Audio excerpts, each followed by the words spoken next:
سعد إلى منتهى فؤاد شغوف إلى ربه أحب رضاه أحب لقاه. Assalamualaikum warahmatullahi wabarakatuh. Alhamdulillahi wa kafa. Wassalatu wassalamu ala rasulillahil mustafa wa ala alihi wa sahbihi wa man wafa. Amma ba'd. Fa ya ibadallah, usi nafsi wa iyyakum bi taqwallahi faqad fazal muttaqun. Fala tamutunna illa wa antum muslimun. Faqala ta'ala ya ayyuhalladzina amanu taqullaha haqqa tuqatih wa la tamutunna illa wa antum muslimun.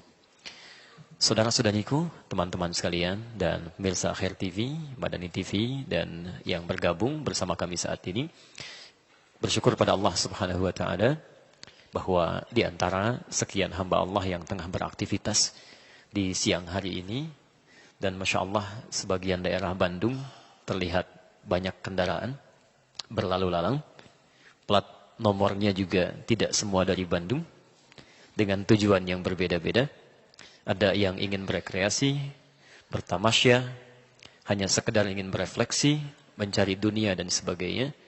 Demi Allah saya katakan, di antara semua manusia yang beraktivitas tepat di saat ini, ternyata Anda yang dipilih oleh Allah Subhanahu wa Ta'ala, diringankan langkahnya, tidak dalam konteks dihadirkan mendapat dunia, tapi langsung diundang ke tempat terbaik di muka bumi ini, langsung diundang ke rumah Allah Subhanahu wa Ta'ala, untuk mendekat dan mengambil sebagian dari rahmat Allah Subhanahu wa Ta'ala. Perhatikan, orang-orang seperti ini oleh Nabi SAW diberikan porsi khusus, disiapkan satu kalimat dan dimohonkan kepada Allah untuk setidaknya diberikan 5 keutamaan dalam kehidupannya. Pertama, terdapat di hadis riwayat Al-Bukhari nomor hadis 71, diriwayatkan oleh Abu Hurairah radhiyallahu taala anhu. Qal, posisi paling kiri sebelah atas di kitabnya. Lihat kalimatnya. Qala Rasulullah sallallahu alaihi wasallam. Rasulullah sallallahu alaihi wasallam satu kali pernah menyampaikan, "Man yuridillahu bihi khaira." Siapapun, man itu dalam bahasa Arab itu satu huruf yang berfungsi untuk menunjuk kepada subjek atau objek tapi tanpa batas. Ismun mausulun yadullu 'alal 'ammiyah. Enggak ada batasnya. Mau laki-laki, perempuan, besar, kecil, tua, muda, siapapun. Siapapun yuridillahu bihi khaira, yang diinginkan oleh Allah berubah menjadi orang baik, memiliki sifat-sifat kebaikan. Teman-teman, orang baik dipandang baik oleh manusia belum tentu dipandang baik oleh manusia yang lainnya. Anda orang Bandung disebut baik oleh teman-teman di Bandung. Orang Bekasi belum tentu menyebut Anda orang baik. Bahkan orang Jakarta belum tentu kenal Anda. Se-Indonesia menyebut Anda yang terbaik. Orang Afrika mimpi aja belum pernah lihat Anda. Belum tentu nyambung gitu kan. Tapi kalau Allah mengatakan Anda orang baik, maka seluruh penduduk langit dan bumi akan mengatakan Anda yang terbaik. Siapa orang baik menurut Allah ini? Lihat kalimatnya. Ketika seseorang diinginkan oleh Allah menjadi orang baik, ternyata tanda pertamanya bukan diberikan dunia, tidak diangkat posisi kedudukan dunianya, bukan diberikan materi melimpah ruah, tapi yufaqihu fiddin. Dia diberikan dorongan oleh Allah, diringankan langkahnya untuk mau belajar tentang tuntunan agamanya. Masya Allah. Jadi ketika sementara orang saat ini dihadirkan banyak kesibukan dengan dunianya, Anda yang terpilih, langsung diundang ke rumahnya. Yang kata Nabi SAW, keutamaan masjid itu, kalau baru dimasuki saja, beda tempat dengan ruangan biasa, itu 25 kebaikan. Jarak masafatul ula wa thaniyah, jarak satu keduanya 500 tahun, dua ketiganya 500 tahun, tiga keempatnya 500 tahun. Anda sekarang tidak diundang di tempat biasa, langsung di rumah Allah, diringankan langkahnya, dilembutkan hatinya, ingin mendekat mempelajari sebagian dari tuntunan agama Allah Subhanahu wa Ta'ala. Ini tanda yang pertama bahwa Allah menginginkan kita semua berada di sini, termasuk orang-orang yang diinginkan baik menurut Allah Subhanahu wa Ta'ala. Tidak cukup dengan amin. Kita harus lihat turunannya, kan? Baik. Tanda yang pertama, paling enak bilang amin itu ya. Baik. Walaupun kaidah amin di Quran itu didahului dengan iyyaka na'budu wa iyyaka nasta'in. Jadi na'budu dulu baru nasta'in. Ibadah dulu, baru kemudian bermohon kepada Allah Subhanahu wa taala. Teman-teman, kalau Allah sudah menghadirkan Anda, mendudukkan di sini, Allah menginginkan Anda berubah jadi orang baik, Anda belum tersentuh juga untuk berubah, dengan cara apa lagi Allah mesti memanggil Anda? Ke tempat mana lagi Allah mesti menghadirkan Anda? Dengan cara apa lagi Allah mesti melembutkan hati Anda? Karena itu, perhatikan hadis selanjutnya. Terdapat dalam Sunan Ibnu Majah, di antaranya, nomor hadis 233. Diriwayatkan oleh seorang bernama Amir bin Uwaimir. Punya anak perempuan namanya Darda. Maka dikenal dengan Abu Darda. Lihat kalimatnya. Qala Rasulullah sallallahu alaihi wasallam. Satu kali Rasulullah sallallahu alaihi wasallam pernah bersabda. Perhatikan. Anda yang meninggalkan langkah untuk dunianya. Anda hadirkan langkahnya ke rumah Allah ini. Anda tinggalkan urusan dunianya demi mengejar rahmat Allah subhanahu wa ta'ala. Lihat kalimat hadis Nabi. Man salaka tariqan yaltamisu fihi ilman sahhalallahu lahu tariqan ilal jannah. Man salaka tariqan, lagi-lagi menggunakan man. Siapapun, laki-laki, perempuan, dewasa, kecil, besar, muda, tua, semuanya. Salaka tariqan, yang menyiapkan langkahnya, menempuh perjalanan. Yaltamisu fihi ilman, dia berniat tulus ikhlas karena Allah untuk belajar sebagian dari tuntunan agamanya. Ilman, kalimatnya nakirah. Bisa sedikit, bisa banyak, bisa materi yang sederhana atau materi yang kompleks. Perhatikan, semua langkah Anda, perjuangan Anda sampai tiba di sini, kalau benar ikhlas melakukannya, sahhalallahu lahu tariqan ilal jannah. Allah akan balas semua itu dengan meringankan langkah ke surga saat semua orang hampir mendapatkan kemacetan di dalamnya. Saya kalau dapat macet dengan teman atau staf kami di jalan, Ustaz macet.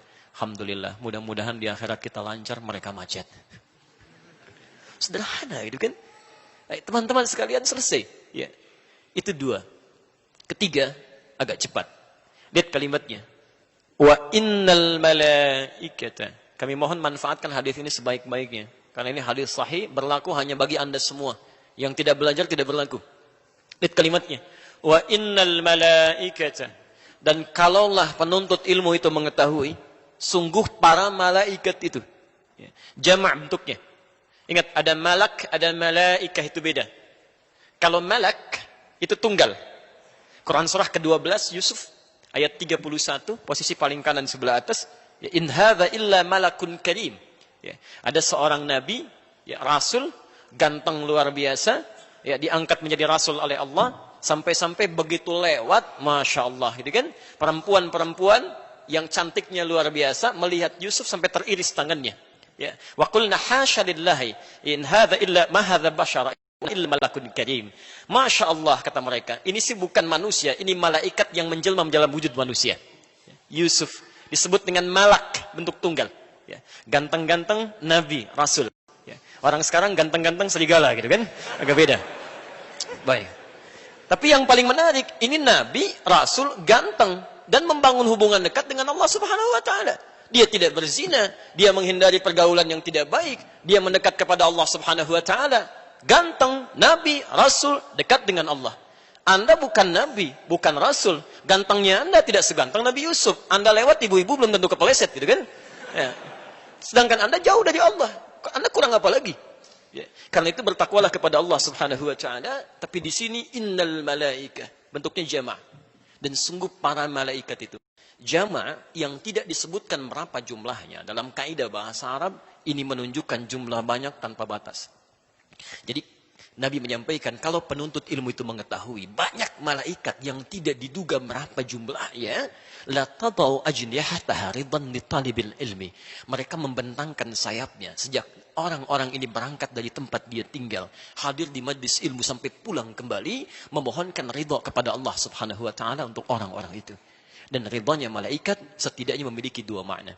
Satu, al-istighfar. Al-istighfar lahum, permohonan ampunan kepada Allah, permohonan ampunan kepada Allah bagi orang-orang yang belajar itu. Dan yang kedua, talabur rahmati minallahi subhanahu wa ta'ala. Memohonkan rahmat kepada Allah, supaya setidaknya doa-doa orang yang belajar itu diaminkan dan dikabulkan oleh Allah subhanahu wa ta'ala.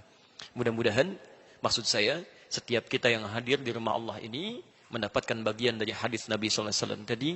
Semoga siapapun kita termasuk orang-orang baik menurut Allah subhanahu wa ta'ala.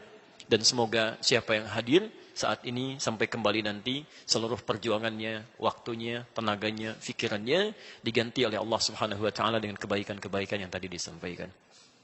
Baik, kita mau bahas apa, Ustaz? Alhamdulillah.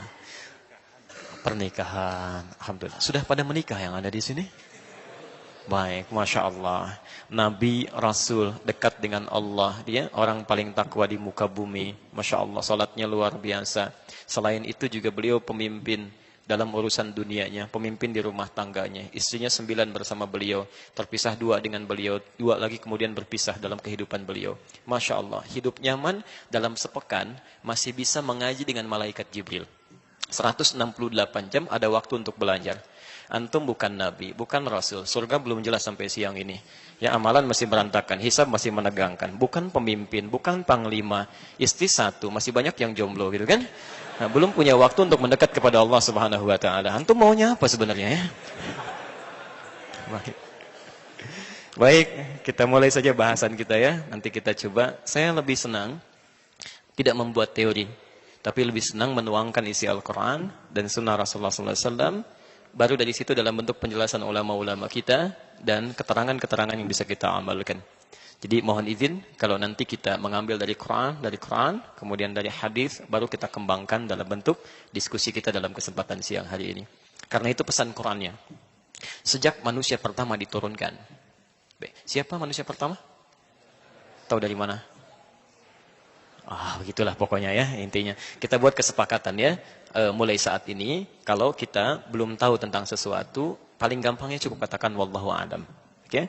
Malaikat ditanya, mereka menjawab qalu subhanaka la ilma lana illa ma 'allamtana. Ya, Quran surah kedua 32, posisi paling kiri sebelah atas. Sahabat Nabi ditanya, dikatakan Allah wa rasuluhu a'lam. Antum bukan malaikat, bukan sahabat Nabi, semua tahu, Masya Allah ya.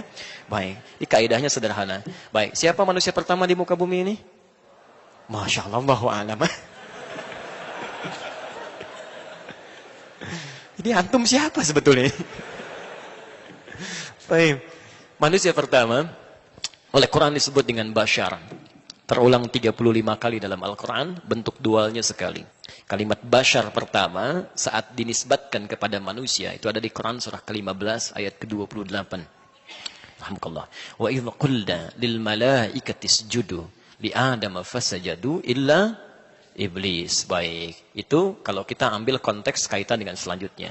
Tapi di Quran surah ke-15 ayat ke-28 ya, bukan itu poinnya.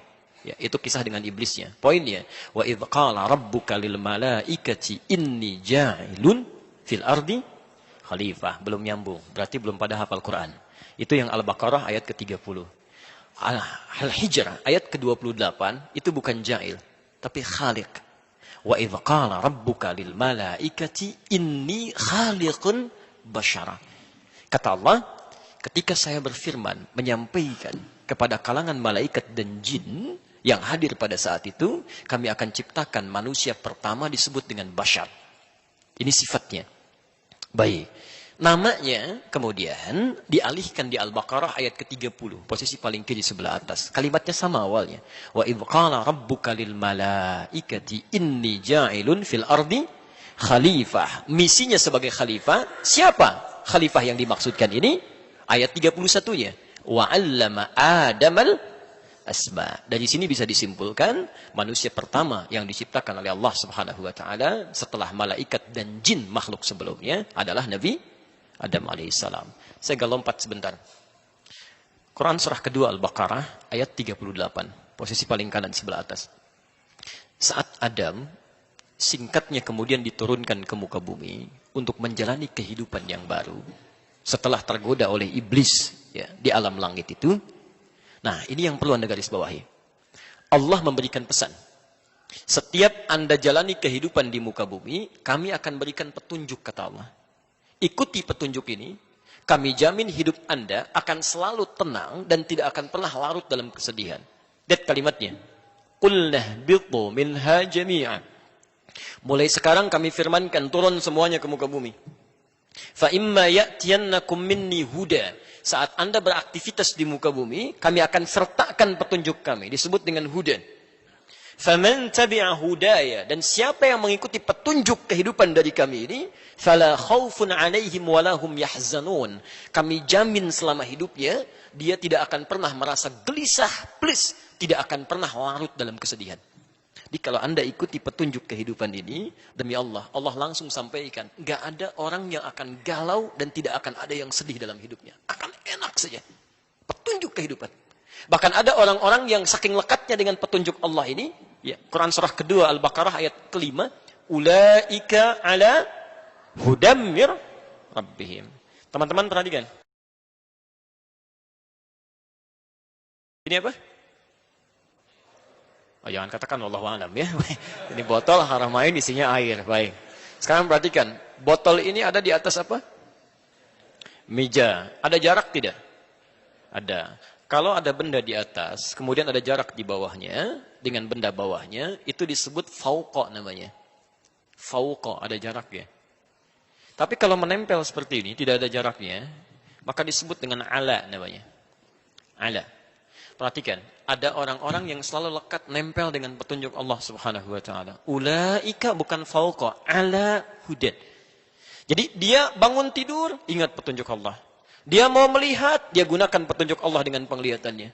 Dia mau duduk, ingat dengan Allah. Dia mau makan, ingat dengan Allah.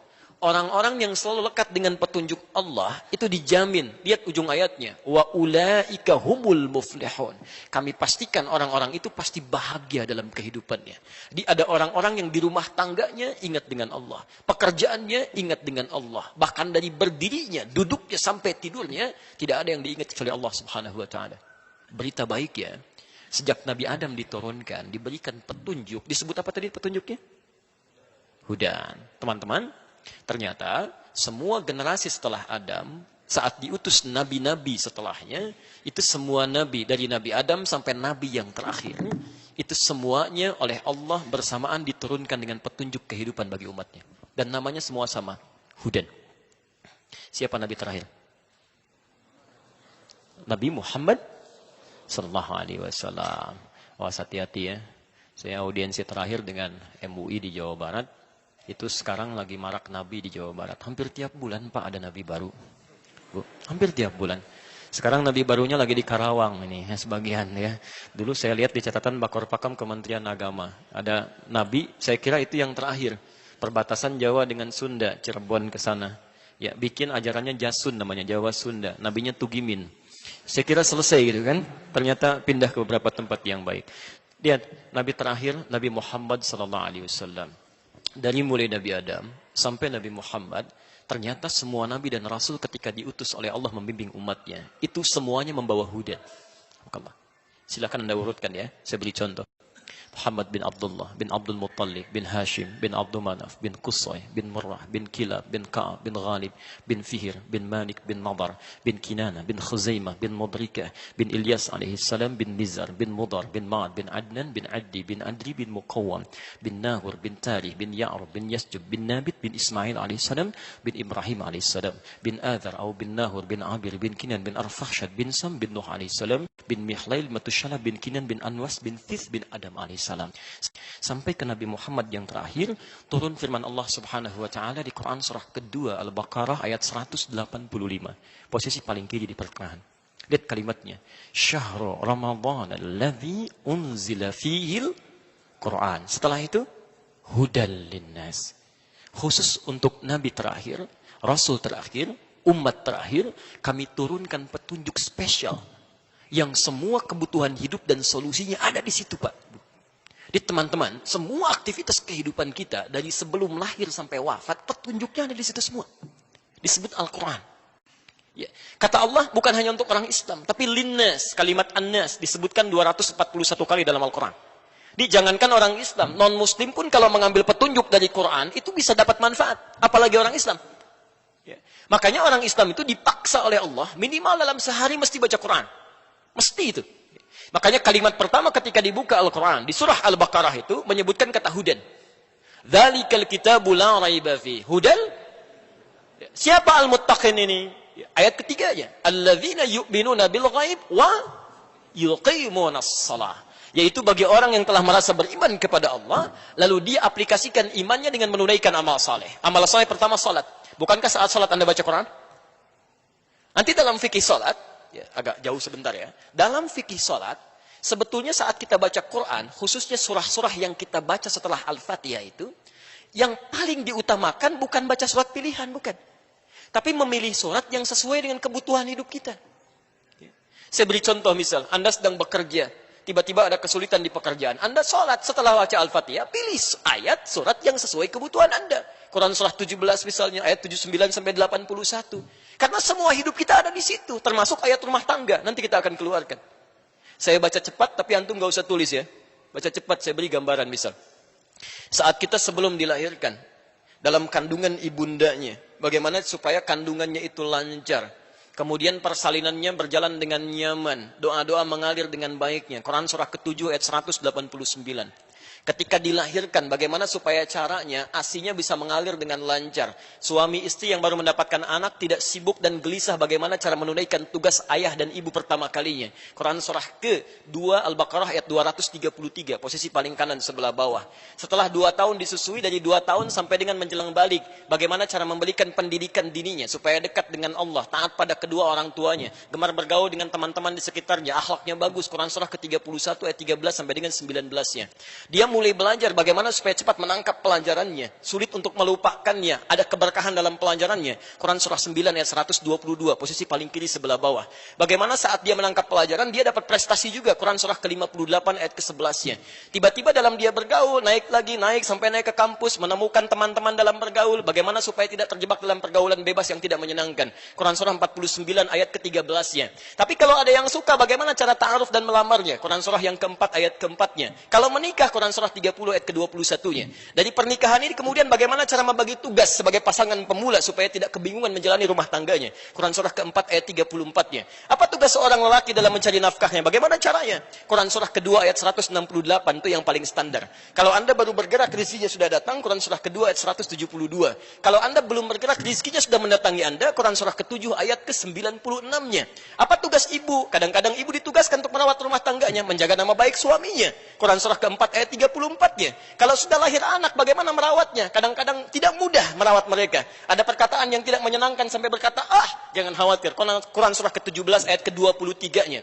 Anda yang mencari rezeki, kadang-kadang lelah, capek, seperti ibu juga yang capek merawat anaknya. Lelah seperti apa? Kalau ringan-ringan, Quran surah ke-26 ayat ke-80-nya. Kalau kena penyakit, semua orang mengatakan sampai dokter berkata, ini nggak mungkin, nggak ada kesembuhan, nggak ada obat untuknya. Kata Allah, tidak ada yang tidak mungkin. Lakukan amalan seperti Nabi Ayub pernah melakukannya. Quran surah ke-21 ayat 83 sampai 84-nya. Anda bekerja, kadang-kadang ada yang iseng, ingin menyingkirkan Anda, menyudutkan Anda, menyungkurkan Anda. Bagaimana mengatasinya? Memohon kepada Allah dengan Quran surah ke-17 ayat ke-79 sampai dengan 81-nya. Kalau ada yang mengganggu Anda sampai luar biasa dahsyatnya, membuat Anda gelap mata, sesak nafas di situ, selalu ada solusinya. Quran surah ke-21 ayat 87 sampai dengan 88-nya. Teman-teman, ketika harta Anda mulai meluas, tiba-tiba menghadapi tantangan, Quran surah kedua ayat 214. Bagaimana mengatasinya? Quran surah ketiga ayat 142.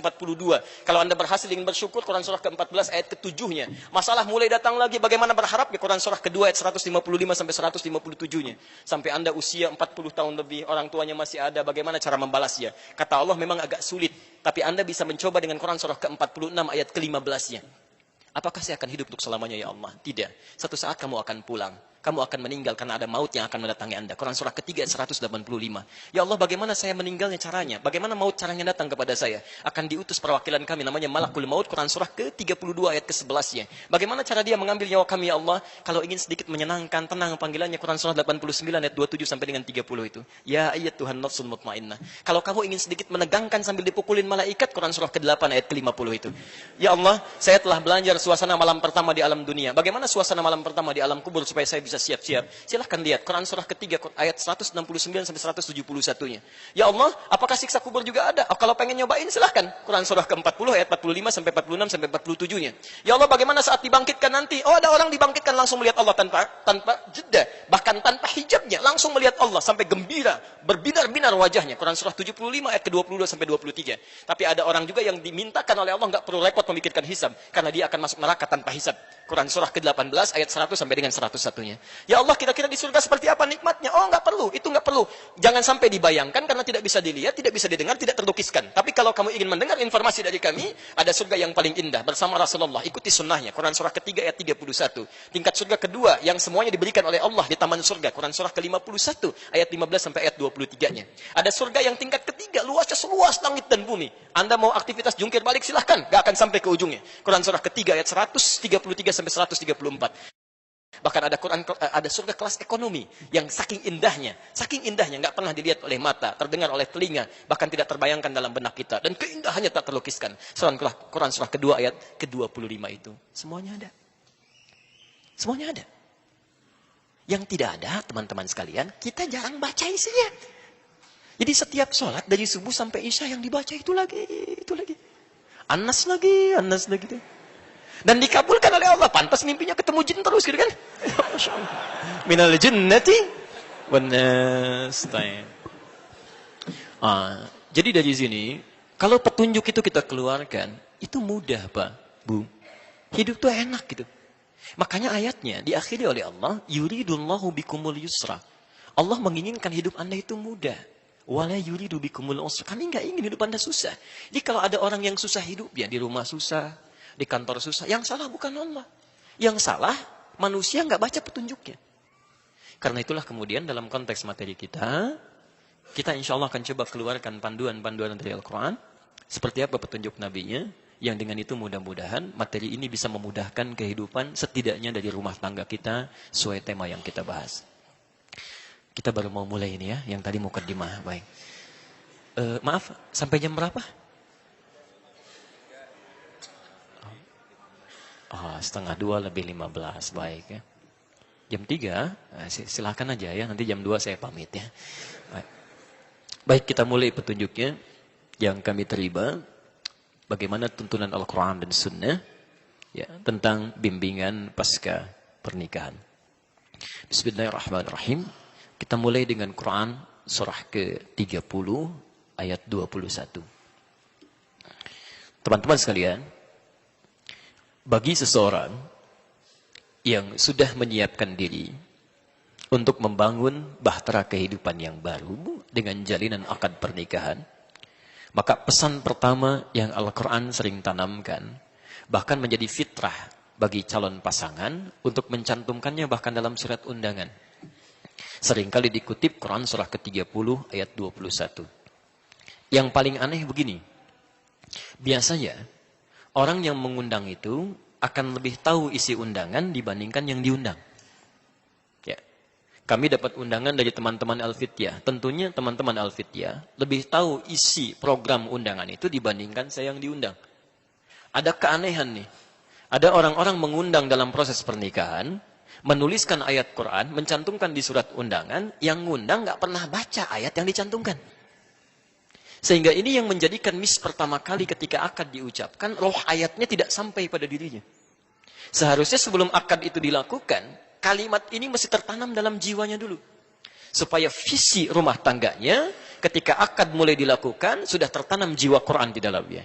Maka perhatikan bagaimana Allah mengingatkan seorang pasutri itu, pasangan suami istri, ya, yang telah menjalani akad, bagaimana bakal Quran mesti dibawa. Wa min ayatihi. Satu. Saya ulang. Wa min ayatihi. Bisa dibantu teman-teman? Ada yang bawa mushaf tidak? Ada yang bawa mushaf? Baik, izin coba dibaca terjemahannya. Ya? Ayat 21. Wa min ayatihi. Diterjemahkan apa di situ?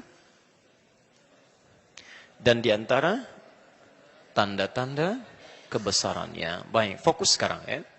Dalam bahasa Arab, tanda itu setidaknya memiliki dua istilah. Paling minimal. Satu, namanya alam. Sering diberikan kata sifat dengan ta' marbutah. Alamah. Diserap ke dalam bahasa Indonesia menjadi alamat. Kalau sudah dimaksudkan dengan kata alamat, itu artinya tanda yang mendekatkan kita pada tujuan. Di mana alamat gedung sate, dengan mengetahui alamatnya, semakin dekat Anda ke tujuan. Jelas di sini? Baik. Sekarang, kalimat kedua disebut dengan ayat. Jamaknya ayat. Saya ulang. Kalimat kedua disebut dengan ayah. Ya. Hamzah, wasal, ya, kemudian tak marbutah. Jamaknya disebut dengan ayat. Anda baca di kamus manapun, kalau benar ya, tataran bahasanya, ayat itu tidak pernah disebutkan dalam bahasa Arab kecuali tanda yang mendekatkan seorang hamba dengan Allah Subhanahu wa taala. Saya ulang, tidak disebutkan kata ayat dalam bahasa Arab kecuali satu tanda yang mendekatkan makhluk kepada Khalik. Jadi kalau disebutkan ayat, berarti dengan tanda itu kita menjadi lebih dekat dengan Allah Subhanahu wa taala. Karena itu isi Quran disebut dengan ayat. Al-Baqarah berapa ayat? Ali Imran berapa ayat? An-Nisa berapa ayat? Kenapa isi Quran disebut dengan ayat? Karena setiap Anda baca Quran, keadaan Anda menjadi lebih dekat dengan Allah Subhanahu wa taala. Jadi salah kalau ada orang Islam baca Quran, kemudian dirinya tidak lebih dekat dengan Allah, ada yang keliru dalam bacaannya. Ya karena Allah sendiri sudah mengatakan di Quran surah ke-8 itu kan, dimulai dari ayat yang keduanya sampai ketiganya. Innamal mu'minuna alladzina idza dzukirallahu wajilat qulubuhum wa idza tuliyat 'alaihim ayati zadatuhum imana. Ya, orang beriman itu kalau disebutkan nama Allah saja ada getaran di jiwanya. Apalagi kalau dibacakan ayat-ayatnya, bertambah keimanannya. Jadi kalau ada di antara kita baca Quran, kemudian tidak menjadikan hubungan dirinya dengan Allah menjadi lebih dekat, ada yang keliru dengan cara bacanya. Nah, sekarang, ayat rumah tangga, ketika telah terjalin ikatan akad itu, oleh Quran dibuka dengan kalimat ayat dan bentuknya dijamakkan. Wa min ayati. Seakan-akan melukiskan pesan bahwa, maaf, pernikahan itu tidak diperkenankan oleh Allah Subhanahu wa taala kecuali salah satunya menjadi wasilah untuk dua insan ini untuk menjadi semakin lebih dekat dengan Allah Subhanahu wa taala. Jadi kalau saat ini ada orang sudah berumah tangga, maaf, belasan tahun, puluhan tahun, tidak menjadi lebih dekat dengan Allah Subhanahu wa taala, ada yang salah dalam rumah tangganya. Ada yang keliru. Kalau sebelum menikah rajin ke masjid, setelah menikah jadi putus ke masjid, ada yang keliru dalam rumah tangganya. Sebelum menikah berhijab, setelah menikah tiba-tiba lepas hijabnya, ada yang salah dalam rumah tangganya. Karena mustahil disatukan dua orang ini oleh Allah kecuali hanya untuk membangun kedekatan dirinya dengan Allah Subhanahu wa taala. Kalau sudah dekat dengan Allah, yang lain-lainnya mengikuti. Ya, hati-hati nanti kita turunkan tuh ya. Nanti kita turunkan setelah sampai bahasan pembagian tugas suami istri. Jadi prinsip pertamanya, ketika Anda sudah mengucapkan saya terima nikahnya, ketika perempuan sudah menerima pinangannya, itu keduanya mesti menyusun rencana. Bagaimana kegiatan masa depan rumah tangganya menjadikan semua aktivitas yang lebih dekat dengan Allah Subhanahu wa taala. Saya beri contoh. Ayat turunannya. Quran surah keempat, ayat 34. Posisi paling kiri sebelah atas di mushaf. Agak pelan-pelan. Sudah? Baik, sekarang perhatikan. Setelah keduanya mengikrarkan diri, mencoba membangun kegiatan supaya lebih mendekatkan diri dengan Allah Subhanahu wa taala, fungsi seorang pria sebelum menikah dengan setelah menikah diubah statusnya oleh Allah. Saya ulang, diubah statusnya oleh Allah Subhanahu wa taala. Pelan-pelan. Sebelum menikah disebut dengan syab oleh Nabi. Jamaknya syabab. Ya ma'syarasy syabab, gitu kan? Ya ma'syarasy syabab, man istata'a minkumul ba'ata falyatazawwaj. Ya. Hei para pemuda, kalimatnya syabab yang sudah kuat secara fisik.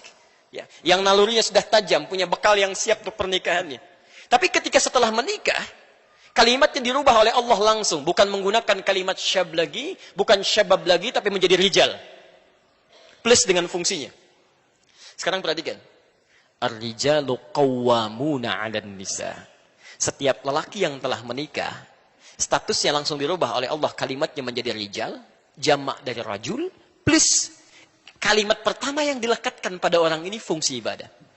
Qawwamuna 'alan nisa. Kalimatnya qawwam. Ya. Diartikan apa di situ? Pelindung, pemimpin. Masya Allah. Dalam bahasa Arab, pelindung, pemimpin itu banyak, Pak. Bu. Ada sekitar 5 atau 4 sampai 5 kata itu. Misal, pemimpin pelindung dalam hukum tata negara itu disebut dengan rais. Ya, Rais Jumhuriyah Indonesia, Presiden Republik Indonesia, itu rais. Pemimpin pelindung dalam urusan spiritual, khusus untuk ibadah salat saja, misal, atau urusan ibadah spiritual disebut dengan imam.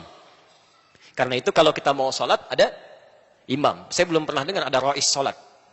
Selalu imam, gitu kan? Misal, pemimpin pelindung yang dekat, kemudian mengayomi, kadang bisa menjadi teman dialog yang meliputi, itu disebut dengan wali. Jamaknya disebut dengan aulia. Lagi rame sekarang, gitu kan? Nah, itu aulia. Ketiga. Tapi kalau Anda ingin menghadirkan pemimpin, pelindung, pengayom dalam konteks yang lebih terbatas tapi mengandung nilai-nilai ibadah di dalamnya, maka kalimatnya dirubah menjadi qaim, jamaknya qawwam. Seakan-akan ingin mengatakan setiap pria yang sudah menikah itu, lihat kalimatnya, berubah menjadi qawwam, seakan-akan Allah ingin berkata, dia punya tugas melindungi, memimpin, menyayangi istrinya dalam saat yang bersamaan, semua itu mesti menjadi ibadah di hadapan Allah Subhanahu wa taala. Qawwam. Jadi ketika Anda mengatakan siap menerima, ya, siap, ya Allah saya terima nikahnya, seketika fungsi kalimat ini berlaku bagi kita, para pria. Ya. Ibu tenang Bu ya, kita bagi yang suami-suami dulu ya, para pria dulu. Langsung berlaku kalimat qawwam di sini. Dan pemimpin pertama bukan pemimpin dalam urusan rumah tangganya, pemimpin dalam urusan ibadahnya. Status antum yang tadinya biasa jadi makmum, seketika berubah jadi imam. Silakan cek. Antum biasanya ke masjid jadi makmum misal. Sekarang, saking inginnya Allah meningkatkan statusnya dari sholat biasa menjadi tingkat lebih tinggi, Masya Allah. Tidak ada urusan lagi sekarang dan tidak ada alasan untuk meninggalkan sholat berjamaah. Anda tidak bisa bermakmum berjamaah ke masjid, pulang ke rumah biasa sendirian, sekarang dihadirkan makmum selama hidupnya. Banyak mana pahalanya, sholat sendirian atau berjamaah? Bukankah dengan berumah tangga, status pahalanya ditingkatkan, jadi lebih banyak di hadapan Allah Subhanahu wa Ta'ala? Status antum yang laki-laki jadi imam atau makmum? Keterlaluan kalau jadi makmum juga. Imamnya perempuan. Tidak, pasti imam. Pasti imam. Ya. Makanya lihat, orang-orang yang telah menikah, hubungan dengan Allahnya pasti menjadi lebih meningkat. Nggak akan turun. Ya. Jadi mustahil ada seorang pria, lisannya ringan mengucapkan saya terima nikahnya, tapi begitu misalnya, maaf, setelah kalimat itu diucapkan, dia tidak siap menjadi imam dalam urusan spiritualnya. Makanya hal yang disiapkan pertama kali, bagi seorang yang ingin berakad, itu punya kesiapan membimbing urusan spiritualnya. Di antaranya paling mudah jadi imam sholat. Turunan kata qawam itu qaim. Turunannya lagi dari kata aqama, yuqimu. Semua kalimat sholat di Quran, umumnya dalam bentuk ibadah, diawali dengan kata iqamah. Kalimat sholat pertama Al-Baqarah ayat 3. Alladzina yuqimun, alladzina yu'minuna bil ghaib wa yuqimunas shalah. Al-Baqarah 43, wa aqimus shalah. Al-Ankabut ayat 45, wa aqimis shalah. Selalu aqim, iqamah. Dan imam rumah tangga dimulai dengan kata qawam, turunan dari situ. Jadi seharusnya kalau sudah berumah tangga, Anda bisa menjadi imam, sholatnya lebih baik lagi. Disalah kalau kemudian ada orang berumah tangga, untuk urusan sholat saja dia nggak bisa pimpin. Bagaimana bisa memimpin masalah yang lebih besar lagi? Ini pernah nyata ya. Kejadian saat kami awal ke Indonesia, diundang ke Ciamis, pulang mampir ke Garut. Ada pertanyaan. Ustadz, ada kasus ini. Ini nyata, saya tidak ngarang ya. Ini nyata Ustadz. Ada seorang sudah menikah. Kemudian ibu mertua minta diimami dari ba'da maghrib itu. Begitu ngimami menantunya, ya plus dengan istri dan ibu mertuanya, dia bacakan rakaat pertama Qul huwallahu ahad, Al-Ikhlas. Baik. Rakaat kedua Qul huwallah juga. Baik. Maghrib selesai datang Isya, imami lagi. Ternyata Qul huwallah juga. Baik. Oleh ibunya dikatakan, nak, subuh nanti tolong imami lagi ya.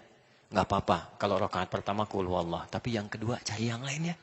Fikir ibunya ada waktu semalam untuk cari referensi surat yang lainnya. Begitu subuh ini nyata. Mengimami rakaat pertama Qul huwallah. Rakaat kedua setelah waladhdallin agak lama begini gitu kan. Tiba-tiba ditunggu-tunggu oleh ibu mertua, nengok ke belakang. Ma, boleh nggak Qul huwallah lagi gitu. Masya Allah.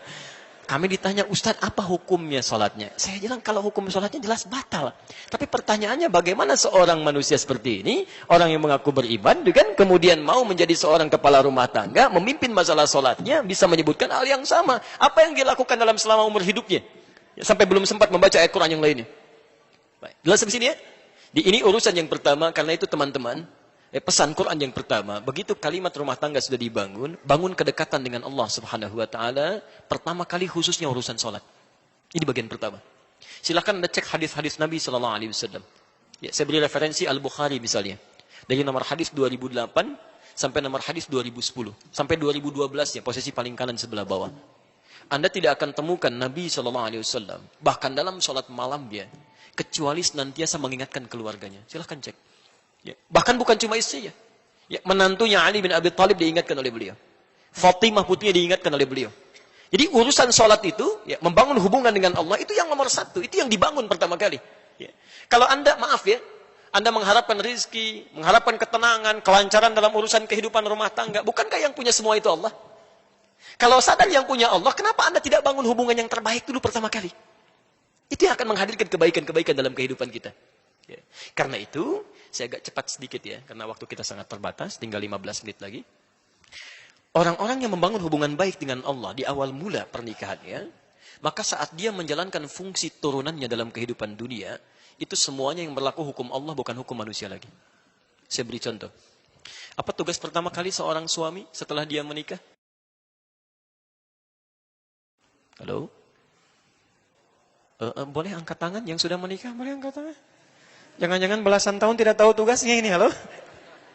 Mencari nafkah, Masya Allah. Tayyib. Teman-teman, sekarang lihat fokus ya. Saya turunkan ayatnya, Anda boleh catat. Sekarang kita berlakukan hukum Allahnya. Quran surah keempat, ayat 34. Quran surah kedua, ayat 168. Quran surah kedua, ayat 172. Quran surah ke-7, ayat 96. Quran surah ke-51, ayat 22. Ayat 22. Terakhir, Quran surah kedua, ayat 29. Ayat 29. Baik. Sekarang perhatikan. Pelan-pelan. Tugas seorang suami, selain bisa menjadi pimpinan spiritual dalam rumah tangganya, oleh Allah diberikan tugas langsung, perangkat langsung untuk bisa mencari nafkah. Karena itu kalimatnya langsung di Quran disandingkan dengan tugas pertama. Lihat kalimatnya. Ya. Ar-rijalu qawwamuna 'alan nisa bima faddalallahu ba'dahum 'ala ba'din wa bima anfaqu min amwalihim. Dan kami berikan tugas para pria, dipersiapkan keadaan dirinya untuk bisa mudah mencari nafkah. Jadi maaf Bu ya, para pria itu memang keadaan dirinya sudah didesain oleh Allah untuk mudah mencari nafkah. Di tugas mencari nafkah kata Allah, sini bagi tugas. Untuk mencari nafkah itu urusan laki-laki. Demi Allah saya katakan Pak ya, untuk teman-teman yang ada di sini. Demi Allah sekali lagi saya katakan. Sepanjang Anda mau bergerak saja, itu keadaan diri kita sudah dipersiapkan untuk mendapatkan nafkah. Anda mau bergerak saja, Allah dekatkan. Saya ulang, Anda mau bergerak saja, Allah dekatkan. Dan hebatnya, seorang suami itu kalau mau bergerak, Allah turunkan rizki seluruh yang ada di keluarganya, bukan 1-2 orang.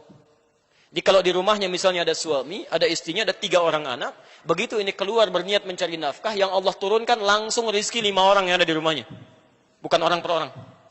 Jadi kalau tugas ini ditukar misalnya, dibebankan kepada istrinya, diminta mencari nafkah, pertama, tidak akan Allah turunkan rizki ini kecuali untuk orang yang bersangkutan saja. Sehingga seringkali perempuan yang ditugaskan mencari nafkah akan menghadirkan banyak persoalan ketika kembali pada keluarganya. Nanti bedakan antara bekerja karir dengan mencari nafkah itu berbeda. Ya. Saya teruskan dulu, pelan-pelan. Nah sekarang, Al-Quran ternyata membedakan antara orang yang membangun kedekatan dengan Allah dulu saat dia mulai berumah tangga, dengan orang-orang yang tidak pernah membangun kedekatan dengan Allah saat berumah tangga, dalam fungsi turunannya, ketika mulai mencari nafkah, keduanya dibedakan oleh Allah. Perhatikan, ya, pelan-pelan. Nafkah itu bentuknya apa? Halo? Ya, Masya Allah. Ini yang cari nafkah, cari apa sebetulnya? Rizki ya? Baik, cari rizki. Rizki ada di mana? Allahu a'lam. Saya agak bingung ini sebenarnya. Baik, kita jawab pakai Quran ya. Kita jawab pakai Quran. Baik. Quran surah ke-51 ayat ke-22. Wa fis samaa'i rizqukum wa ma tu'adun. Di langit rezeki kalian kata Allah telah ditetapkan dan dijanjikan pasti diberikan. Saya ulang, tolong pahami teori ini ya supaya tidak bingung nanti mencari rezeki. Ya. Anda walaupun namanya rezeki, nggak tahu teori ini tetap susah juga. Ya. Lihat kalimatnya. Kata Allah, wa fis samai, dan di langit itu, rizqukum, setiap Anda telah ditetapkan rizkinya. Wa ma tu'adun, dan dijanjikan pasti diberikan. Ini demi Allah saya katakan, tidak ada manusia yang hidup tidak diberikan rizki oleh Allah. Pasti ada rizkinya. Saya ulang, pasti ada rizkinya. Ya. Turunkan. Bagaimana cara kita mendapatkan apa yang dijanjikan itu? Sekarang rizkinya ada di mana? Di langit. Kita hidup di mana? Di bumi. Ya Allah, rizkinya di langit. Sedangkan kami di bumi. Bagaimana cara mendapatkannya? Diturunkan kemudian Quran surah kedua Al-Baqarah ayat ke-29. Posisi paling kanan sebelah bawah. Lihat kalimatnya. Huwallazi khalaqa lakum ma fil ardi jami'an. Ya. Rizkinya di langit, kita tinggalnya di bumi. Kata Allah, kami ciptakan, kami jadikan semua yang ada di bumi ini, kami turunkan dari langit ke bumi. Ya, semua yang ada di bumi ini kalian bisa manfaatkan. Ya. Masya Allah, Anda ingin cari makanan, ambil dari bumi silakan. Ingin bikin sesuatu, ambil emasnya, ambil tambangnya, olah, manfaatkan dalam kehidupan kita. Rizkinya ada di langit, diturunkan ke bumi, bisa kemudian kita nikmati. Baik. Sekarang perhatikan, saya ulang lagi. Rizki di mana? Di langit. Kita tinggal di mana sekarang? Berada di mana? Bukan, kita di Bandung, di Masjid Gedung Sate. Baik. Lihat. Ini langit kan luas. Bumi kan luas. Kita adanya di sini. Mungkin barangkali Anda orang Bandung, tapi rizki Anda diturunkan oleh Allah di Jakarta. Gak mungkin cuma Anda tunggu-tunggu di Bandung. Pasti diberikan. Tapi gak pernah Anda jemput. Mustahil bisa Anda dapat. Saya 2006 ada di Kairo di Mesir. 26 Juni kami berangkat. Di Kairo itu pernah ada 2 mahasiswa mendebatkan tentang ayat ini. Yang satu mengatakan, semua rezeki kita pasti diberikan. Allah sudah janji. Yang satu mengatakan, tidak. Mesti ada ikhtiar untuk mendapatkannya. Memang dijanjikan, tapi kita harus ambil. Kata yang satu, hukumnya nggak begitu. Pasti diberikan. Maka yang pertama ingin membuktikan, saya buktikan. Saya akan masuk ke mihrab di dalam masjid. Di situ disebutnya zawiyah, tempat pojokan untuk meningkatkan ibadah. Dia masuk ke dalam salah satu meja, seperti ini, kolong meja, bersembunyi di situ bambu. Di masjid itu kadar Allah, suka ada muhsinin, donatur memberikan makanan untuk yang intikaf. Hari pertama diberikan, karena dia mengunci di dalam meja, dia nggak dapat. Yang lain dapat. Hari kedua diberikan, dia nggak dapat. Yang lain dapat. Hari ketiga, agak sedikit yang intikaf diberikan, dia nggak dapat, yang lain dapat. Kata muhsin ini, dia berkata, hal min akhir, ada yang lain nggak? Kata petugasnya, petugas masjid, la mafish, tidak ada. Tapi bantakil jami akhir, saya pindah ke masjid yang lainnya. Karena yang sembunyi ini sudah 3 hari mulai lapar. Agak kesulitan, mulai dia kasih kode. Gitu ya. Yeah. Wah, di ruangan yang lain. Pengurus masjid kaget dengan suara. Begitu dengar dikejar ke situ, dilihat ternyata ada orang sudah kelaparan luar biasa, minta bantuan makanan. Seketika diambillah 2 box dari makanan itu diberikan kepada orang tadi. Saat diberikan itulah teman yang tadi janjian langsung nyusul, dia katakan, kan saya bilang dari awal, rizki itu mesti ada ikhtiar, dicari walaupun dengan katanya. Ya. Kalau cuma Anda tunggu saja nggak akan dapat gitu. Ya. Makanya teorinya ketika rizki Anda tinggal di Bandung, tapi rizki Anda di Jakarta. Maka turunlah kemudian Quran surah kedua Al-Baqarah ayat 168. Posisi paling kanan sebelah bawah. Lihat, ini berlaku umum pertama ya. Ya ayyuhan nas. Hei manusia. Kalau manusia itu orang Islam saja atau umum?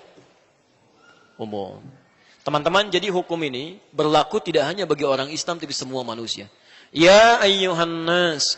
Kulu mimma fil ardi halalan tayyibah.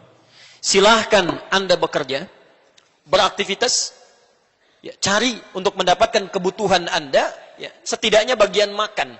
Ini kalau dalam bahasa Indonesia disebut sinekdok pas prototo. Disebutkan sebagiannya, dimaksudkan keseluruhan umumnya. Ya, kan kalau Anda ditanya, mau kemana Pak? Mau mencari sesuap nasi. Padahal nggak sesuap kan? Udah cari yang lainnya juga ya. Ini bahasa Arabnya kulu, silahkan cari makan. Yang dicari mungkin untuk pakaian juga, untuk rumah juga. Tapi bahasanya, kulu, cari. Ya. Jadi rezeki itu tidak cukup didiamkan saja. Allah janjikan untuk diberikan. Tapi perjanjian ini berkolaborasi dan equal. Ya. Bersamaan, bersanding dengan apa? Dengan ikhtiar. Jadi kalau rezeki ingin diberikan oleh Allah, Anda mesti bergerak. Bergerak aja, rezeki diberikan. Tahu cicak? Jangan katakan wallahu a'lam, cicak. Masya Allah. Cicak, tahu cicak? Baik, bagaimana aktivitasnya? Merayap, di mana? dinding. Apa makanannya? Nyamuk bagaimana aktivitasnya?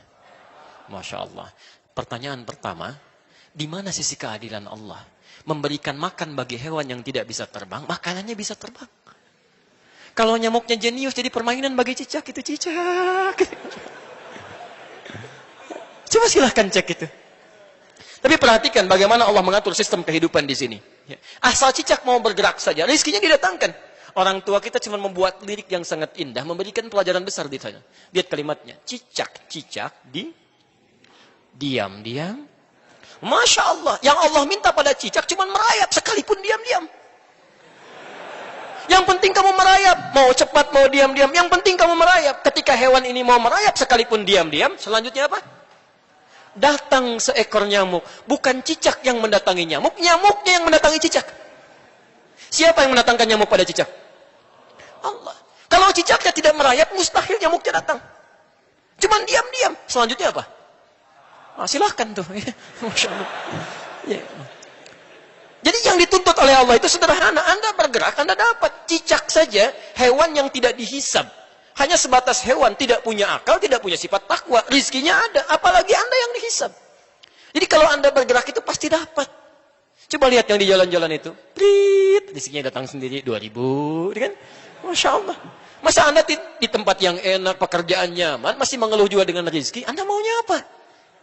Nah, tapi teman-teman, perhatikan. Ini hukum umum. Ya Allah, kami kan sholat. Nah, ini baru berlaku di sini. Kami sholat, kami puasa, kami berdoa. Apakah iman kami tidak bisa membedakan dengan yang belum beriman dari kadar rizki? Kata Allah mesti ada bedanya. Orang-orang yang membangun rumah tangganya dengan keimanan kepada Allah Subhanahu wa taala, hukum turunannya, pencarian rizki oleh suaminya pun dipindahkan kaidahnya. Dari yang di bawah dinaikkan ke atas. Pindah ke Al-Baqarah ayat 172. Posisi paling kiri sebelah atas. Lihat kalimatnya.